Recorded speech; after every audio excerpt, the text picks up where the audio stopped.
I have been looking forward with great excitement to this day for a very long time. Mary has been my student, she's my boss, but most of all, Mary is my friend. Mary has been on quite a journey, from first learning about Humanistic Judaism in 2004 to joining Kol Shalom in 2006, to becoming a leader madricha in our movement in 2011. In 2013, she officially entered the rabbinic program, completing her master's degree at Spertus Institute for Jewish Learning and Leadership, and finally finishing the requirements of the IISHJ rabbinic program by writing her thesis. It has not always been a smooth sailing journey or a speedy one, but it is a journey that has joyfully come to an end.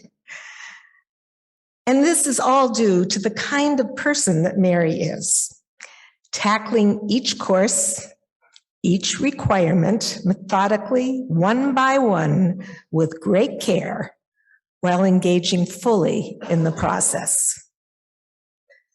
Now, I first got to know Mary when she was studying in the leadership program. In 2010, she took the philosophic guidance and counseling class that I teach for the leadership in the rabbinic programs. Well, when I taught for the rabbinic program, there were 3 of us in the class.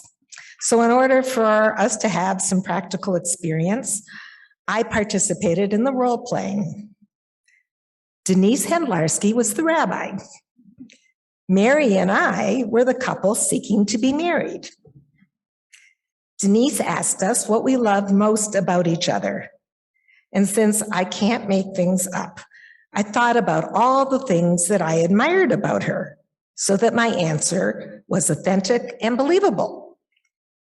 When I finished talking, I was crying, of course, which isn't a surprise to those of you who know me, but I realized how true my words were. Our connection intensified when Mary joined the board of the SHJ in 2014, the executive committee in 2016, became vice president in 2017, and president in 2020, a position she still holds today. Those years were somewhat of a struggle for SHJ, and the qualities that I've observed in her as a leader were some of the very same qualities that I shared in our premarital session with the rabbi. Mary is a leader. When she sees a need in something she's passionate about, she steps in and steps up. She isn't afraid or ashamed to ask for help. Mary is smart and curious and has a great thirst for knowledge. Mary is reserved and a little understated, yet she makes her wisdom heard. She is compassionate and has a great sense of humor. With her kind and open heart, she loves helping others and loves knowing that she can make a difference in people's lives. Mary is genuinely interested in people, and she cares that others feel acknowledged, welcomed, and appreciated, and she makes sure that they are. She is considerate and understanding and is a great listener. I know Mary will be a great rabbi because from my observation, she already is. It is with a full heart, great pleasure, and a huge mazal tov that I turn this podium over to Rabbi Mary Raskin. Hello, everyone, and hello to you though here and in Zoom land. I want to wish you a Shabbat Shalom and a happy Passover. It is especially meaningful that I am speaking to you during this Passover. It is the first time in 3 years that I've seen many of you in person. Passover is an ancient pilgrimage holiday. It's a holiday meant for gathering, and I'm so happy that we are here today. Earlier this year, I had the opportunity to read the Exodus story with greater attention and interest. At our Seders this week, we focused on the very important transition the Israelites made from slavery to freedom. The passage I found particularly memorable, however, occurred while the Israelites were traveling in the desert. The passage includes a poignant description of a very weary Moses. It's not surprising that Moses was weary. He had been happily married with a wife, 2 sons, and work as a shepherd for his father-in-law. When God ordered him to go to Egypt and demand that Pharaoh release the Hebrews from slavery, Moses initially declined this opportunity, but it turned out he had no say in the matter. And so Moses traveled from Midian to Egypt, demanded and secured the release of the Hebrews, and led them across the sea. Their joy was short-lived. They next faced thirst, hunger, and marauders, the Amalekites. And this is the passage that I found so poignant, the battle with the Amalekites. Moses appointed Joshua to select the men who would fight the Amalekites. He then stationed himself at the top of the hill to oversee the battle. While Moses held his hands high, the Israelites prevailed. When his hands grew heavy and dropped, the Amalekites prevailed.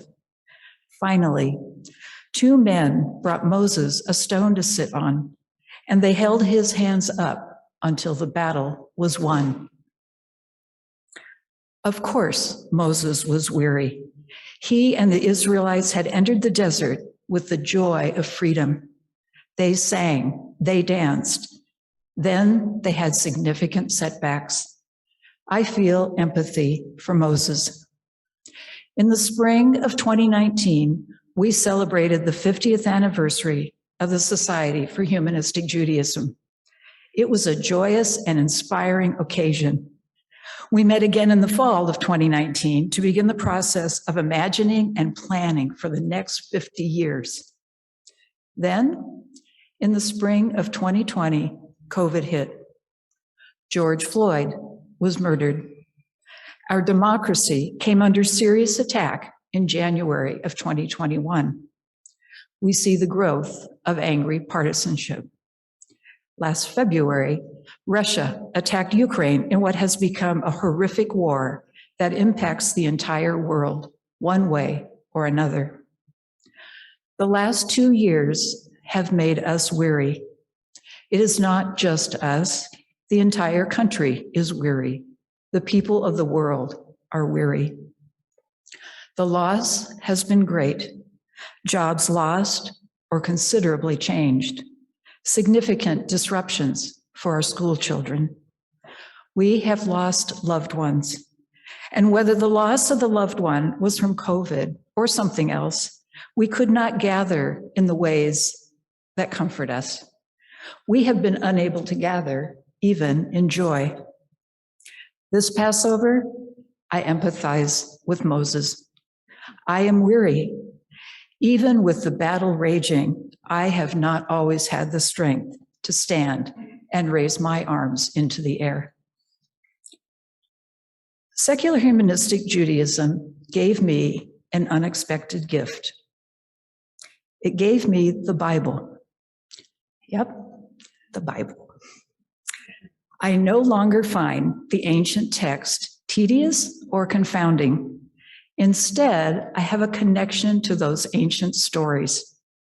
What challenges did the ancient Israelites face, and how did they respond to those challenges? What can I learn from their challenges and their responses? So let's go back to Moses. There he is. The battle with the Amalekites is raging, and he is too weary to stand and hold up his arms.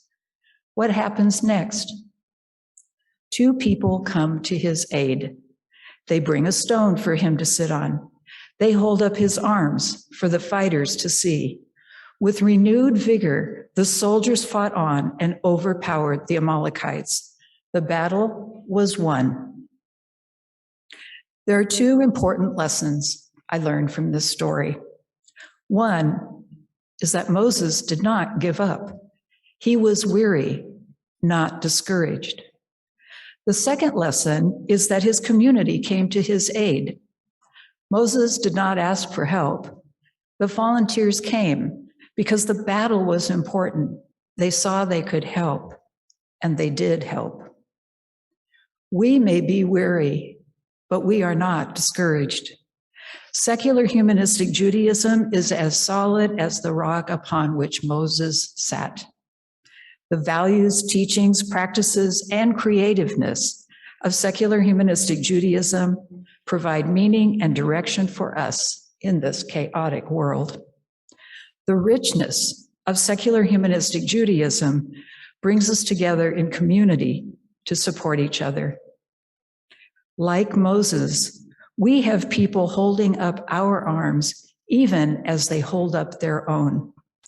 This support melts our weariness. How fortunate we are. This Passover, it's important that we acknowledge their support. I first want to thank the many people in our communities who give their creativity, time, encouragement, and financial support to their communities and to our movement at large. It is your support that not only melts our weariness, but gives us strength. Thank you to all the staff for their talent and dedication to our movement. They do far more than the words written on a job description. I am especially honored to work with Paul Golan, Rabbi Miriam Jerris, Jennifer Grodsky, and Kathy Shearhart, who are all here today. I also have some personal acknowledgements. Thank you to my teachers who gave me insight and knowledge and thus created my intellectual Jewish home. Thank you to my fellow students and now my fellow rabbis, because you are also my teachers. I hold special appreciation to the SHJ board members. Your energy, imagination, and commitment to our movement and to each other continues to inspire me.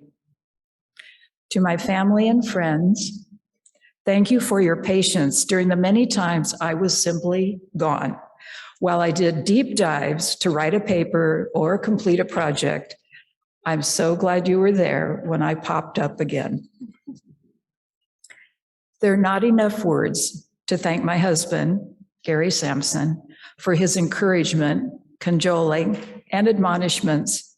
Many times he reminded me that Judaism needs secular humanistic Judaism, that the world needs secular humanistic Judaism. I extend thanks to Cultural Synagogue, my community in Portland, Oregon, for having faith in me as a rabbi. It is an honor to learn with you and from you. Your support gives me strength, courage, and joy. 3 years ago, the Society for Humanistic Judaism produced a special 50th year anniversary liturgy book. The Moses story I shared with you is reflected in a writing by Rabbi Felix in the Passover section of that book. No one person can change the world. To do so, we must stand together. Once we begin to do our share, we will understand how what each of us does can ripple forward until it joins with the efforts of others to form great waves of change. It requires no supernatural miracles. It requires only that we respond to the best part of our humanity. Thank you.